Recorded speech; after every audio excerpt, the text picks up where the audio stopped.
Hi there. I'm here to help you do research for your literary term paper.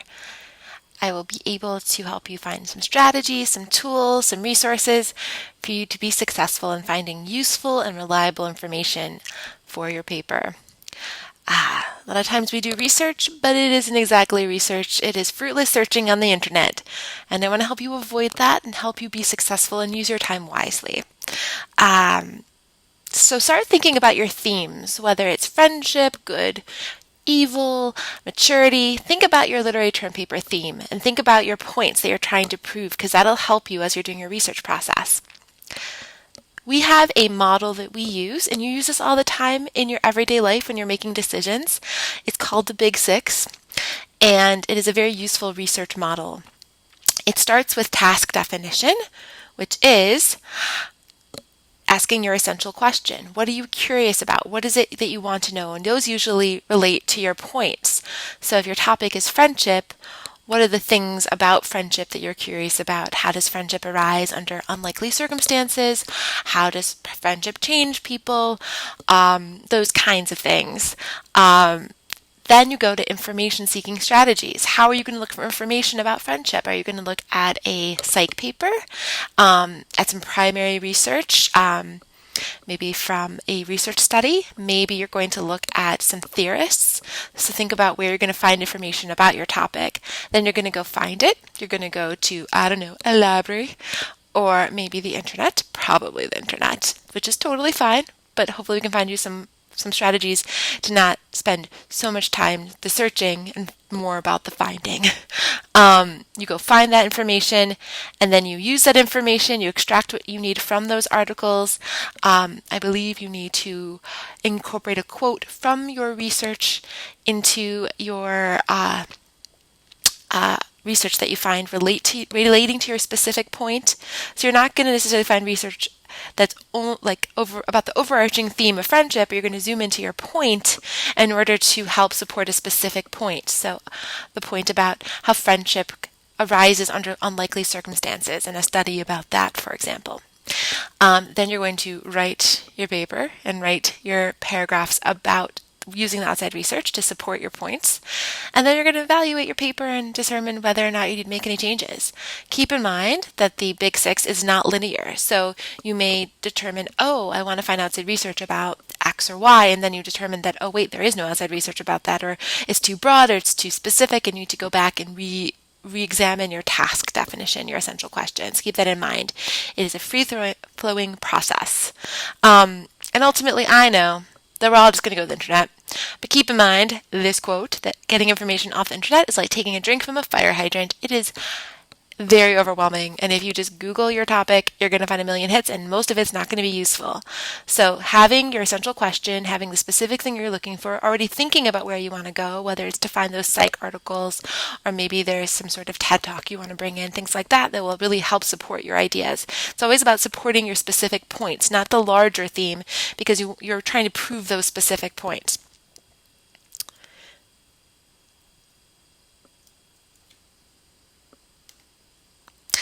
Because the internet is vast and huge, and you can see how much information is created every day, and this is in 2012, and I'm sure it is much, much more now.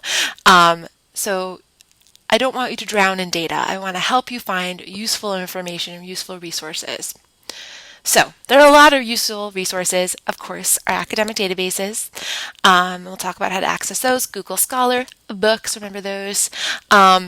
There are some great resources out there that you can find to support your specific points. Newspapers, magazines, TED Talks, documentaries, things like podcasts. So interviews with people could be interesting. We're going to talk about how to actually use Wikipedia. Do not source Wikipedia. I'm saying it now. And then your local library can be a useful resource. So databases are a great place to start off from. They usually have peer-reviewed journal articles, which means they're more reliable. It's very well organized. You know you're not going to get a lot of crazy hits that have nothing to do with your topic. It may not be everything that you need, but it's a good place to start from. To access your databases, you go to our library website at htclibrary.weebly.com. You click on Research Databases on the left side, and here's the page that comes up. You can click on the link to access the databases, or you can do a quick search and search through all the databases. But keep that in mind, it gets you a lot of stuff. But if you click on ProQuest, that's where you're going to find those journal articles and things like that, and newspaper articles and those kinds of things. You can also go to Literature Resource Center if you're doing a paper that has more of a genre kind of view, if you want to bring in literary research. There's a lot of different kinds of resources. You can bring in Jewish resources or Jewish sources, so keep that in mind too if it connects to your topic. So that is a resource you can use. Whenever you go to a database, they usually have the citation. Copy it down, make your life easier, get it while you're doing the research.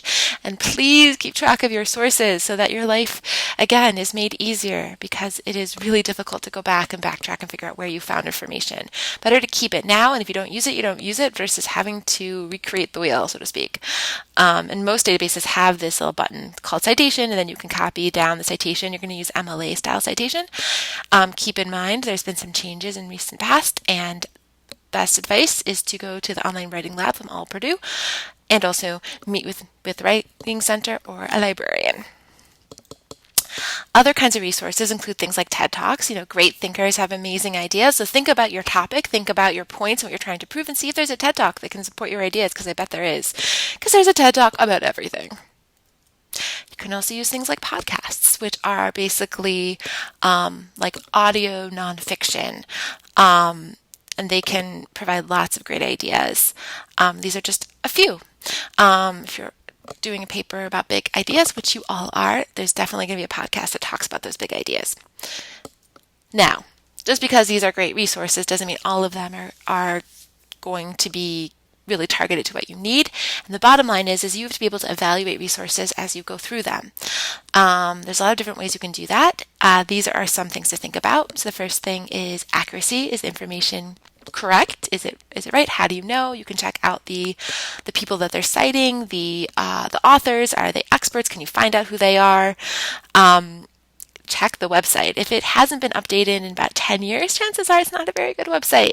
Check the domain, the URL. If you're using some sort of health site, is it a .gov site? Is it somebody's blog, which is probably less reliable than other things? Who do they source? Does it have a specific bias? Is that helpful for your paper? Will that detract from your ideas? Is it really relevant to what you're trying to say, or is it a stretch? Keep that in mind. You want to use reliable research sources for your paper. That's very important. You may use Wikipedia. Don't panic. This is how you use Wikipedia. You go to Wikipedia and you get an overview of your idea. It's very useful for getting an understanding and a deep dive into a topic. Then go to its sources. Do not source Wikipedia. Do not quote from Wikipedia. Do not copy and paste from Wikipedia, because that formatting gets embedded in your paper and we can see that it has been copied and pasted from Wikipedia. We know all those things. So use it as a place to start from, and then at the very end, Wikipedia has all its sources. Go to those sources, and those become your sources, and you evaluate them like we just talked about. Now, another great resource, your local library. So we have databases, they have databases. Use your local library. It can help you access that as well.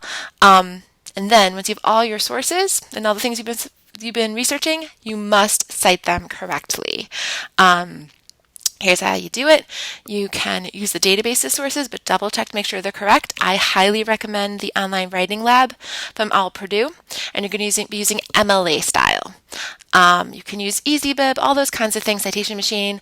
I personally do not like them. I don't like relinquishing that much control. Maybe that's more about me than citation, but the bottom line is that you need to make sure you do it correctly. So it's a great starting off point, and then you have to cross-reference it with the style guides, like the online writing lab style guide. And you can see here, there's lots of great resources to help you do this, as well as support from Writing Center, the library, and your instructor. This is the deal.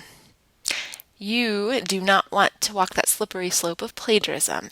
If you got an idea from a source and it is not your own idea, then you must cite it. If it's a direct quote, for sure you must cite it. If you're summarizing it or paraphrasing it, you must cite it.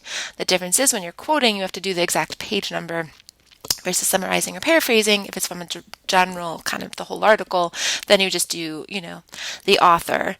So just bear that in mind. Right, make sure that you're writing a paper that is not a mimetic. If changing a couple words is still plagiarism, be very mindful of that. If you're worried that it's too close, quote it. Be very careful. Have somebody else look at your paper if you're not sure. Have somebody else look at your paper even if you are sure, just to make sure this doesn't happen. Because no matter what, if it's intentional or unintentional, if there is plagiarism, that the academic integrity policy indicates that is an automatic F. So don't let this happen to you. Be mindful of your citations and you will be great and you will be fine. And then you will crush your research paper. I hope this has been helpful. My best advice is to come meet with the library staff, writing center, your instructor. We are all here to help you and put in the time and the effort, and you will do an amazing job.